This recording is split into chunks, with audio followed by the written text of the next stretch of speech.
Hare Krishna! Olá, sejam todos muito bem-vindos ao canal Vaishnava. Eu sou Atsundara Das, pratico a Bhakti Yoga ou Yoga da Devoção há mais de 40 anos. Estou apresentando a vocês uma série de vídeos sobre os 5 temas principais da Bhagavad Gita.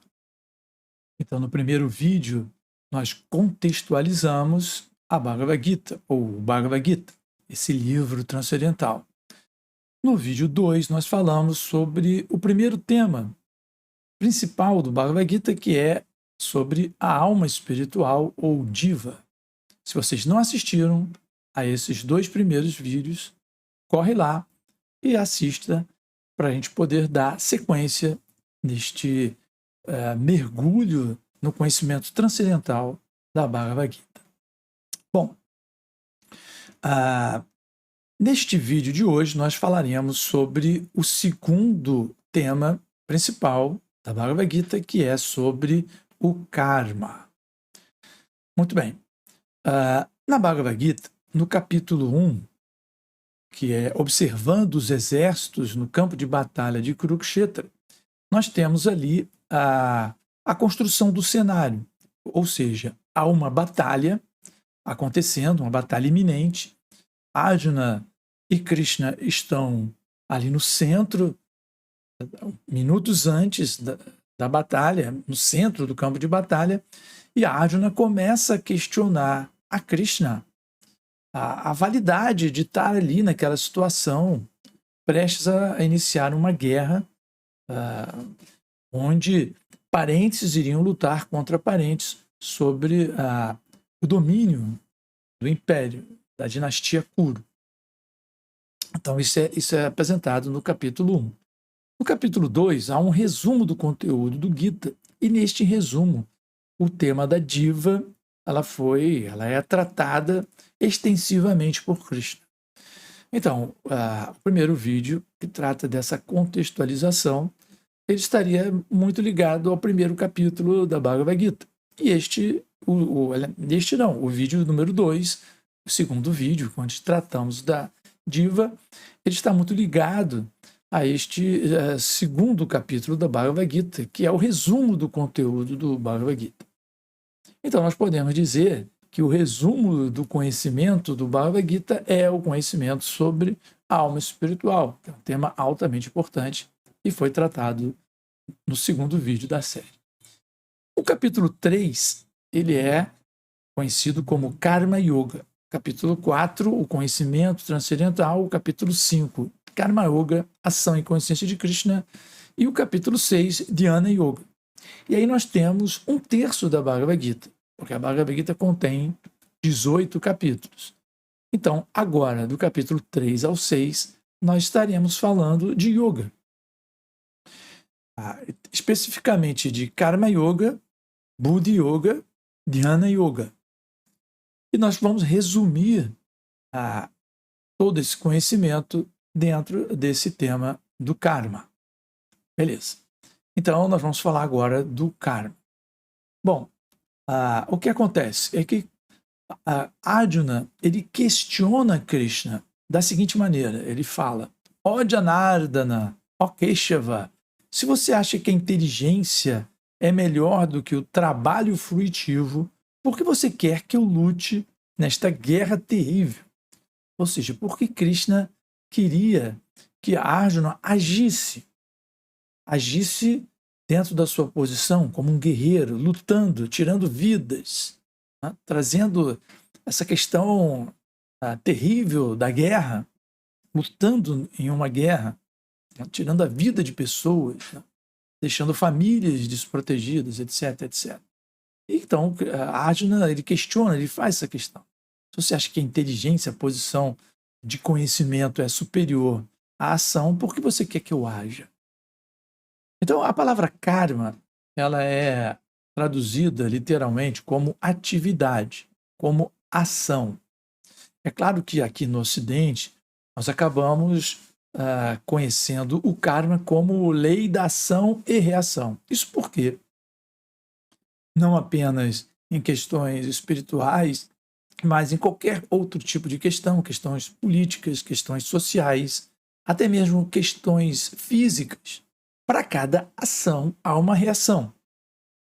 Então, conforme nós agimos, nós obtemos determinado resultado desta ação que vem na forma de uma reação.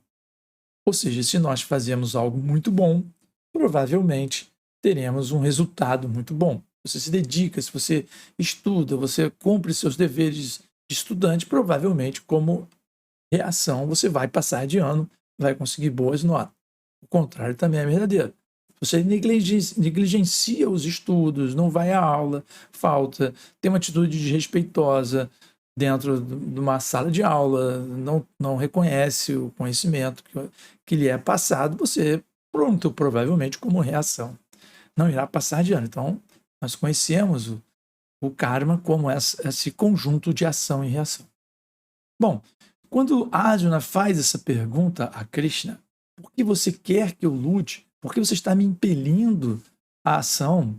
Imediatamente Krishna responde o seguinte, ele diz, olha, todos são irremediavelmente forçados a agir segundo as qualidades que adquirem dos modos da natureza material. Portanto, ninguém pode deixar de fazer algo, nem mesmo por um momento.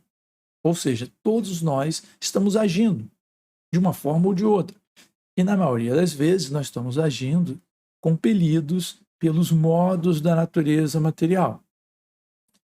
Os modos da natureza material nós vamos falar num futuro vídeo desta série, quando nós falarmos de um outro dos temas principais da Bhagavad Gita, que é sobre a Prakriti. Mas, por enquanto, nós vamos assumir que nós somos influenciados pela natureza material e que ela nos condiciona a agir de tal ou tal outra forma. Então, a Krishna explica a Arjuna que todos nós somos forçados a agir e que deixar de agir não vai resolver o seu problema. Então, se você simplesmente renunciar a lutar nessa batalha, não cumprir o seu papel de guerreiro, de kshatriya, você vai também sofrer algum tipo de resultado. Então, isso não vai lhe trazer algo de bom, em última análise. E aí nós vamos entrar no assunto da Karma Yoga. Karma Yoga significa praticar a ação correta, porque pressupõe-se que se você pratica o Karma Yoga, você vai obter bom karma. O que significa obter um bom karma? Isso que nós estamos falando. Você vai obter bons resultados. Então, nós vemos em outras linhas filosóficas, religiosas, se você é bom, você vai para o céu, e no céu lá tudo é bom, tudo é legal, você vai ver, vai desfrutar de um ambiente harmonioso, aconchegante. Se você é mal, você vai para uma situação infernal, onde você vai ser punido, etc. Sem cair na armadilha de fazer julgamentos sobre esses preceitos, você vê que na base dessas colocações há o resultado que a gente obtém das nossas atividades. Ou seja, se eu tenho uma ação correta, eu provavelmente terei um karma bom, uma boa reação, ou seja, um bom resultado. Mas Krishna vai adiante, ele diz o seguinte, olha, se você se abstém da ação, isso não significa que você vai estar livre da reação. E nem somente praticando renúncia você vai atingir perfeição. Por quê? Porque, na verdade, mesmo este bom resultado, este bom karma, ele ainda é um tipo de karma, ainda é um tipo de algo que nos prende a esta natureza material, que é a Prakriti. Ainda é responsável pelo nosso condicionamento material. Como nós vimos no vídeo anterior, quando nós falamos da diva, a verdadeira posição constitucional da diva não é estar sujeita a esses condicionamentos materiais, ao condicionamento de uma vida corpórea. A nossa verdadeira posição é um estado de liberação, onde nós não estamos sujeitos nem aos ditames, aos condicionamentos desse corpo material, nem aos ditames da natureza material, que nós vamos ver um pouco mais para frente, mas que, resumidamente, podemos dizer que é estar sujeito a nascimento, velhice, doença e morte. Isso não tem nada a ver com a nossa posição constitucional como alma espiritual eterna. E nós tratamos desse tema anteriormente no vídeo sobre divas. Muito bem, voltando ao assunto deste vídeo, que é o karma.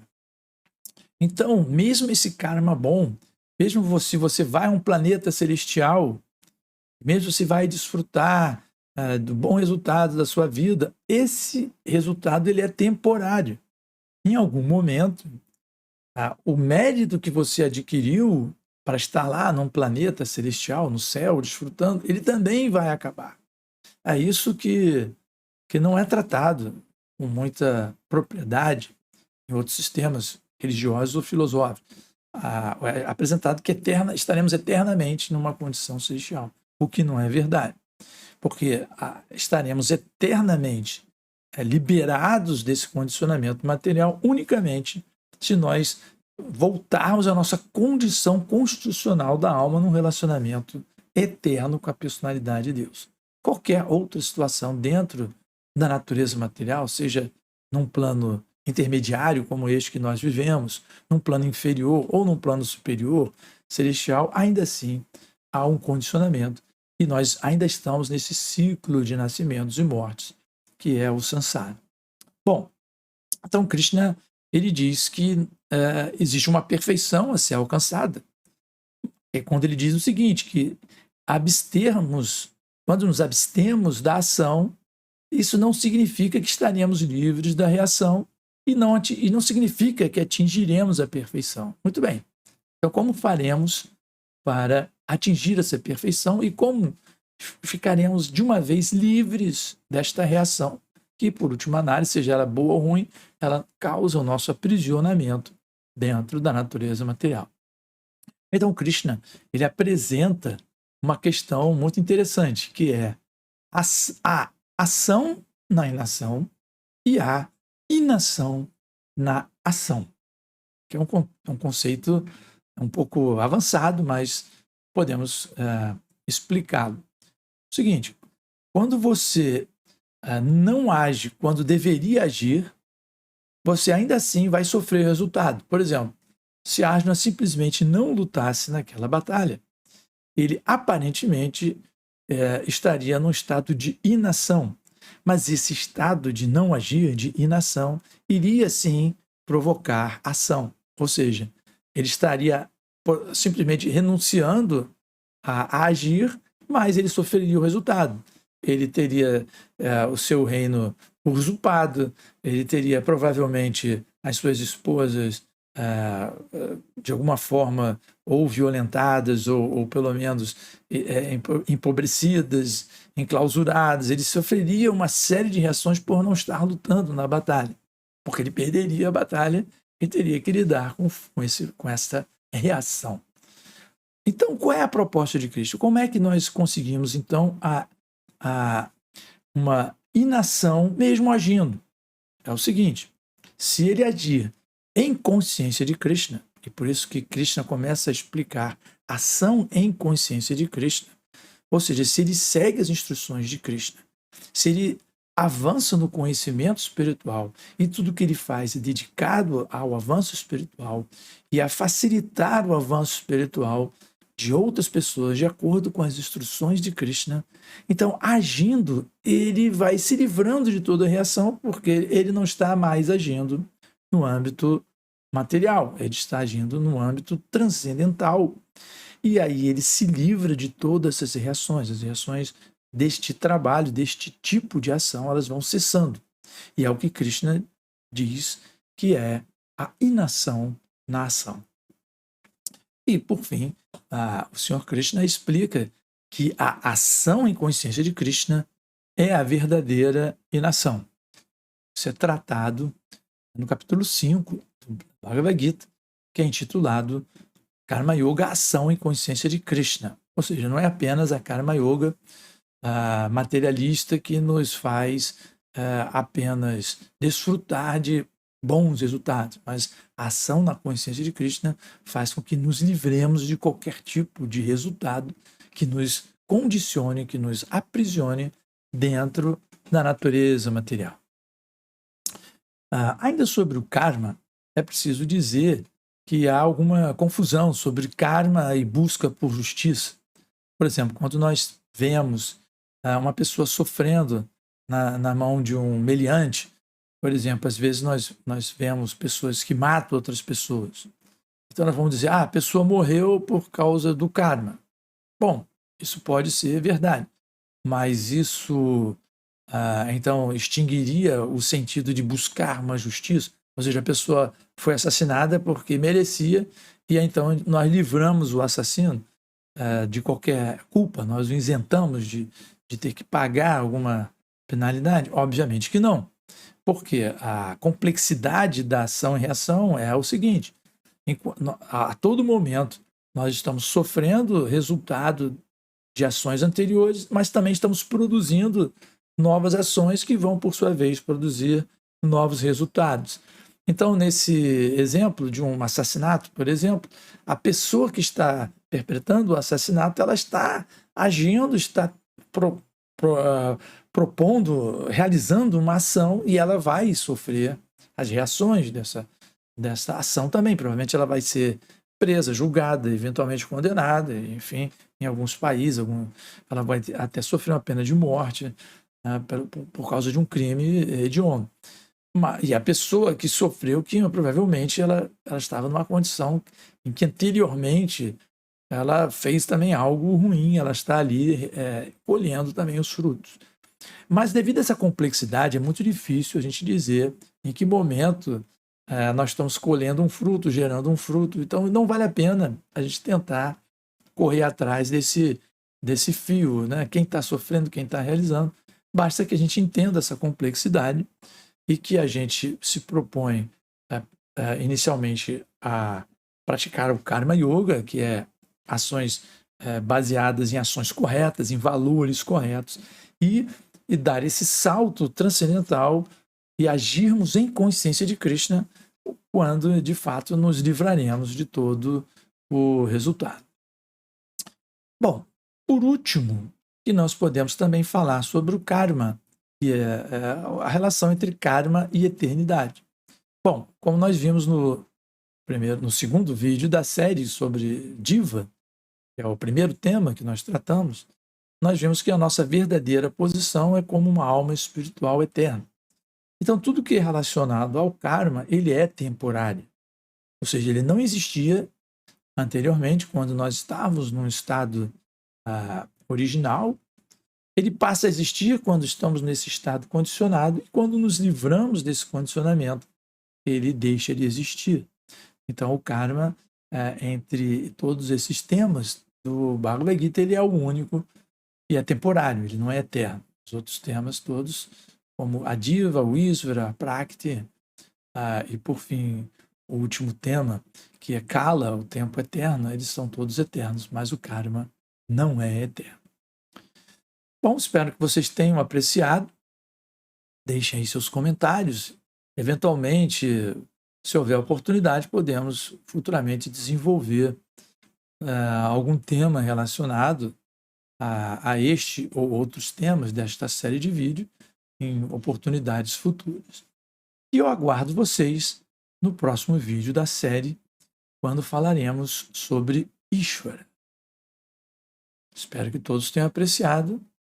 Fiquem com Krishna. Haribol.